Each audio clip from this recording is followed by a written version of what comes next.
The Inspector General of Police, Usman Alkali Baba, has ordered the deployment of adequate security around schools, hospitals, critical national infrastructure, as well as other parts in the country. In a statement, the IGP has also ordered regular patrols, stop and search raids, and show of force by tactical commanders to clamp down on pockets of crime and criminality in some parts of the Federation. He gave the directive while reviewing the reports received from various commands and formations on the general security situation across the country. Let's return to our studio in Borno State as the Commissioner for Police, Abdul Umar, joins us to explain the operations within the state and liberated communities. Thank you so much for joining us on the program. Thank you very much. Now, what is the general opinion on the security situation in Borno State?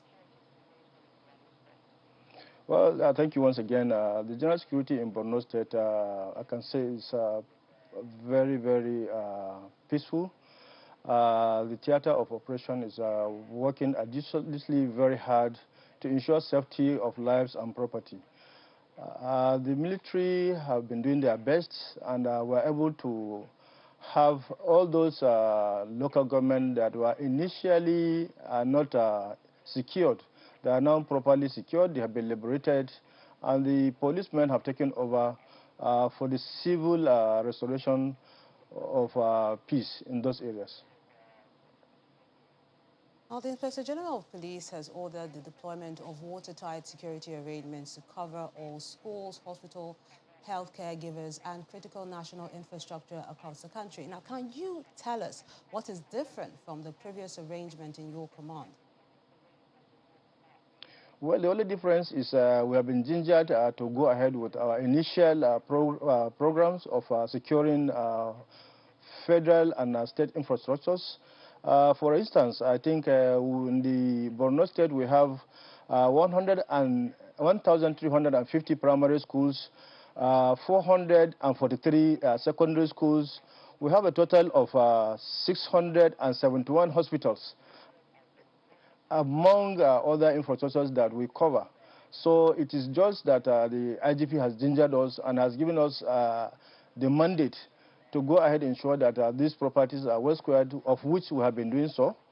As you can see, it's been quite a long time that there is no attack on schools, hospitals, facilities, or power infrastructures, and airports or the motor parks. So the area is well fortified and well secured. So you're saying that before this new directive from the IGP, the schools, IDP camps, and other infrastructure were apparently safe? That's what I was telling you. The IDP camps have been secured. And to tell you that most of the IDP camps in Borno State have been closed down, and the IDPs have been relocated to their ancestral homes, because of the effort of the military and the police and other security in flushing out these terrorists, decimating them. And even though we are now battling with the remnant who are terribly hungry, and they resorted to criminalizing with a few of the locals who supplies them logistics in terms of fuel and food. However, most of the insurgents have surrendered. Over 70,000 have undergone process of radicalization, and some of them have gone back to their respective locations, and we are working alongside with them in their respective local government, because they have been captured, and we monitor them very well. Now, the commander, Operation Hadinkai, which we featured just a few minutes ago, gave the police a pat on the back for a good interagency collaboration. So in the use of intelligence gathering network, especially for traditional local intelligence to locate criminals, how has this been effective in your part, especially in Borno State? Well, I just have to thank the people of Borno State for agreeing with the security agencies. Initially, it wasn't like that. But this time around, they see the sincerity in the operation, both that of the military and the police. In the onset, it was just difficult for the locals to come around and tell you or give you an information. It's from the information we process and have our intelligence of which we were able to strike and achieve our aim. So honestly, the traditional rulers, the civilian JTF, the hunters, and other individuals have now succumbed, and they are agreeing with the security agencies, and they are giving us vital information which we process as an intelligence, and that is why we are having results. As such, I'm telling you possibly that is why we resulted to this non-kinetic approach, where the Boko Haram surrendered with their arms, and they are coming out in numbers. Now let's look at the liberated communities. How safe are they? Are there enough officers still in those areas? Well, we just have to thank Mr. President Muhammadu Buhari, the president of the country, for giving the police the mandate to recruit 10,000 policemen every year.